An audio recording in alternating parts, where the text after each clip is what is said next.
യാത്രാകഥകളുടെ പുതിയൊരു വീഡിയോയിലേക്ക് എല്ലാവർക്കും സ്വാഗതം. നമ്മളിന്നൊരു പ്രത്യേക തരം കാഴ്ച കാണാൻ വേണ്ടിയിട്ടാണ് കേട്ടോ വന്നിട്ടുള്ളത്. ആനകളെ എല്ലാവർക്കും ഇഷ്ടമാണ്. ആനകളെ കണ്ടുകൊണ്ടിരിക്കാൻ തന്നെ നല്ല ഭംഗിയാണ്. എന്നാൽ ഏറ്റവും അടുത്തായിട്ട് ആനയെ കിട്ടാൻ വേണ്ടിയിട്ടാണ് നമ്മളിങ്ങോട്ട് വന്നിട്ടുള്ളത്. കർണാടകയിലെ അരിക്കേരി ഫോറസ്റ്റ് 1-ലെ മദിഗോഡു എലഫൻറ്റ് ക്യാമ്പാണ് കേട്ടോ ഇത്.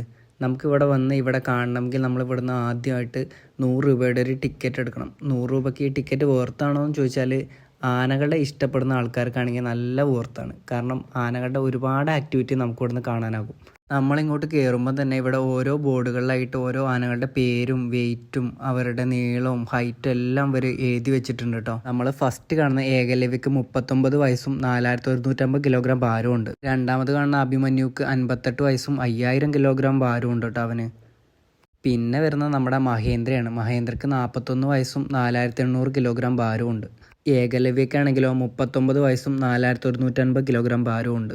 ഈ കൂട്ടത്തിലെ യുവാവാണ് കേട്ടോ ഭീമയ്ക്ക് 24 വയസ്സാണെങ്കിലും 4820 കിലോ ഭാരമുണ്ട്. പിന്നെ നമ്മൾ പോകുന്നത് രാമയ്യയുടെ ബോർഡിലേക്കാണ്. രാമയ്യക്ക് 37 വയസ്സാണ് പ്രായം വരുന്നത്. 4350 കിലോഗ്രാം ഭാരമുണ്ട്. ഏതായാലും ബോർഡെല്ലാം തീരാറായിട്ടോ. അവസാന ബോർഡാണ്. അവസാന ബോർഡിൽ വരുന്നത് ശ്രീകണ്ഠയാണ്. 55 വയസ്സുള്ള ശ്രീകണ്ഠയ്ക്ക് 4650 കിലോ ഭാരമുണ്ട്. അങ്ങനെ നമ്മൾ ഈ ബോർഡെല്ലാം കഴിഞ്ഞ് എത്തിപ്പെടുന്നത് ഒരു റൗണ്ട് ആകൃതിയിലുള്ള ഒരു ക്യാമ്പിലേക്കാണ്. ഈ ക്യാമ്പ് സെറ്റ് ചെയ്ത് കാണാൻ തന്നെ നല്ല ഭംഗിയാണ്. ചുറ്റും നല്ല പ്രകൃതി രമണീയമായ സ്ഥലങ്ങളൊക്കെയാണുള്ളത്. ഇനി നമുക്ക് ഇവരൊക്കെ ആരൊക്കെയാണെന്ന് നോക്കാം. ഈ കാണുന്ന കൂട്ടത്തിലെ വലിയ 2 ആനകളാണ് നമ്മുടെ ശ്രീകണ്ഠയും അഭിയും വരുന്നത്. ശ്രീകണ്ഠയുടെ കാര്യം നമ്മൾ നേരത്തെ പറഞ്ഞല്ലോ. 55 വയസ്സുള്ള ആളാണ് നമ്മുടെ ശ്രീകണ്ഠ. അഭിൻ്റെ വയസ്സ് എത്രയാണ് കറക്റ്റ് നമുക്കറിയില്ല കേട്ടോ. ഇവരുടെ കൂടെയുള്ള ഈ 2 കുട്ടികളാണ് നമ്മുടെ ചാമുണ്ടേശ്വരിയും ഭുവനേശ്വരിയും വരുന്നത്. ചാമുണ്ടേശ്വരിക്ക് 11 വയസ്സാണ് പ്രായം വരുന്നത്. ഫീമെയിലാണ് കേട്ടോ. അതുപോലെ 1120 കിലോ ഭാരമുണ്ട്. നമ്മുടെ ഭുവനേശ്വരിക്കാണെങ്കിൽ 4 വയസ്സാണ് പ്രായം വരുന്നത്. 710 കിലോഗ്രാം ഭാരം വരുന്നുണ്ട്. 4 വയസ്സിലൊക്കെ എന്താ ഭാരമല്ലേ. ഇവരെ പറയാൻ പറ്റില്ല. ഇവർ ജനിക്കുമ്പോൾ തന്നെ ഏകദേശം 100 കിലോഗ്രാം വരെ ഭാരം വരുന്നുണ്ട് ആനക്കുട്ടികൾ. ഇപ്പം നമ്മൾ എത്തിയിട്ടുള്ളത് നമ്മുടെ സോമശേഖരൻ്റെ അടുത്താണ്. സോമശേഖരന് 56 വയസ്സാണ് പ്രായം വരുന്നത്. 2740 കിലോഗ്രാം ഭാരം മാത്രമേ സോമശേഖരനുള്ളൂ കേട്ടോ.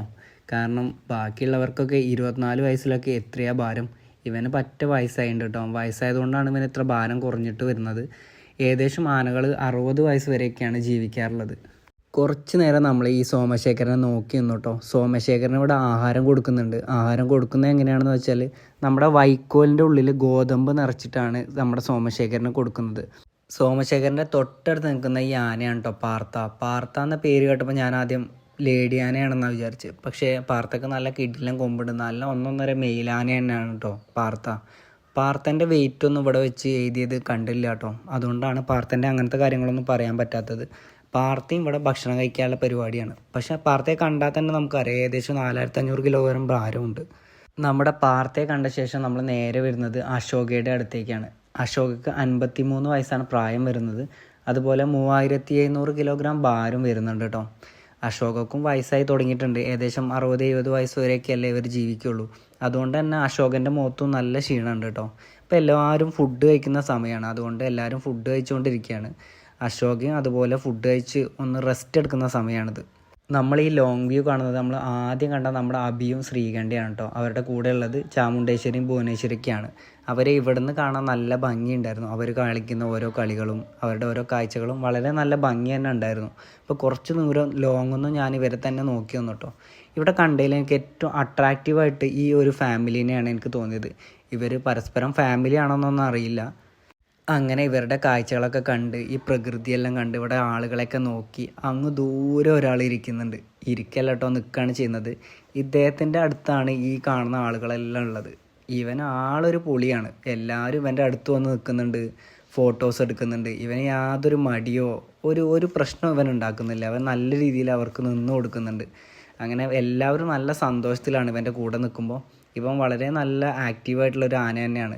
എല്ലാവർക്കും നല്ല കിടിലം ഫോട്ടോസ് കൊടുത്തു, നല്ല വീഡിയോസ് കൊടുത്തു. അങ്ങനെ ഇവരൊക്കെ ഫോട്ടോ വീഡിയോ എടുക്കുന്ന ഞാനും കുറച്ച് വീഡിയോ എടുത്ത് പിടിച്ചുകൊണ്ട് വന്നു.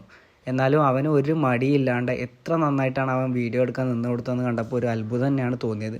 അങ്ങനെ ഇവർക്ക് ഫോട്ടോ വീഡിയോ കൊടുത്ത ശേഷം അവൻ പതുക്കെ ഭക്ഷണം കഴിക്കാൻ വേണ്ടി പോവുകയാണ്. ഇവന് ഓരോ പടിയും എടുത്തു വെക്കുന്നത് കാണാൻ തന്നെ നല്ല ഭംഗിയുണ്ടായിരുന്നു. ഇവർക്ക് കറക്റ്റ് അറിയാം കേട്ടോ. കാരണം ആ ചെറിയ കയറൊക്കെ ഇവൻ അത്ര ശ്രദ്ധിച്ചിട്ടാണ് ക്രോസ് ചെയ്തത്. അങ്ങനെ ഇവൻ മുന്നോട്ട് തന്നെ പോകുമ്പോൾ ഞാൻ ഇവൻ്റെ പിന്നാലെ തന്നെ പോയിട്ടോ. അങ്ങനെ പാപ്പാന് അടിയൊക്കെ കൊടുക്കാൻ ഓങ്ങുന്നൊക്കെ ഉണ്ട്, പക്ഷേ അടിയൊന്നും കൊടുത്തിട്ടുണ്ടായിരുന്നില്ല. അവൻ അത്രയ്ക്ക് നല്ല ഡീസൻ്റ് ആയിട്ടുള്ള ഒരു ആന തന്നെ ആയിരുന്നു. ഇനി നമുക്ക് ഈ പോകുന്ന ആളെ പറ്റി പറയാം. ഈ പോകുന്ന ആനയുടെ പേരാണ് ഭീമ. ഈ ഭീമൻ്റെ കാര്യം നമ്മൾ ആദ്യ ബോർഡിൽ നമ്മൾ കണ്ടിട്ടുണ്ടായിരുന്നു. ഭീമയ്ക്ക് 24 വയസ്സാണ് പ്രായമുള്ളത്. 4820 കിലോഗ്രാം ഭാരവും ഇവനുണ്ട് കേട്ടോ. ഈ കൂട്ടത്തിലെ ഏറ്റവും കരുത്തനായ ആന ആരാണെന്ന് ചോദിച്ചാൽ അത് ഭീമയാണ്. ഈ 24 വയസ്സുള്ള ഭീമയാണ് ഇതിൽ ഏറ്റവും കരുത്തനായ ആന വരുന്നത്.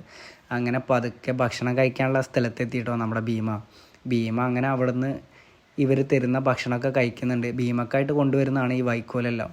ഇവിടുത്തെ ഒരു വൈക്കോൽ സ്പെഷ്യൽ ഫുഡാണ് ഉള്ളത്. അങ്ങനെ നമ്മുടെ ഭീമ ഭക്ഷണം കഴിക്കാനുള്ള പരിപാടിയാണ്. അപ്പോൾ ഇനി ഒരുപാട് സമയം നിന്നിട്ട് ഇവൻ്റെ ഭക്ഷണം കഴിക്കൽ നമ്മൾ തടസ്സപ്പെടുത്തണ്ട. പക്ഷേ ഇവൻ ഒരുപാട് നല്ല കാഴ്ചകളും നല്ല വീഡിയോസൊക്കെയാണ് എനിക്ക് തന്നത്. അങ്ങനെ ഇവനും ഭക്ഷണം കഴിക്കാനുള്ള പരിപാടിയാണ്. അപ്പോൾ ഇനി പതുക്കെ ഇവിടുന്ന് ഇറങ്ങിയിട്ട് നമുക്ക് മുന്നോട്ട് തന്നെ പോകണം. നമ്മൾ മൈസൂർ പോകാനുള്ള ഒരു പ്ലാനാണ്. അപ്പോൾ മൈസൂർ പോകുന്ന വഴിയാണ് ഇത് വരുന്നത്. ഇത് ശരിക്കും നാഗർഹോളെ ടൈഗർ റിസർവിൻ്റെ ഭാഗമാണ്. നമ്മളൊരു കാടിലൂടെ വരുമ്പോഴാണ് ഇങ്ങനെ ഒരു ക്യാമ്പിലേക്ക് വരുന്നത്. ഈ ക്യാമ്പ് ഒരു വൈൽഡ് ലൈഫ് റേഞ്ച് ഏതാണെന്ന് ചോദിച്ചാൽ ഒരു ആനെ ചൗക്കർ വൈൽഡ് ലൈഫ് റേഞ്ചിലാണ് ഈ ഒരു ക്യാമ്പ് വരുന്നത്.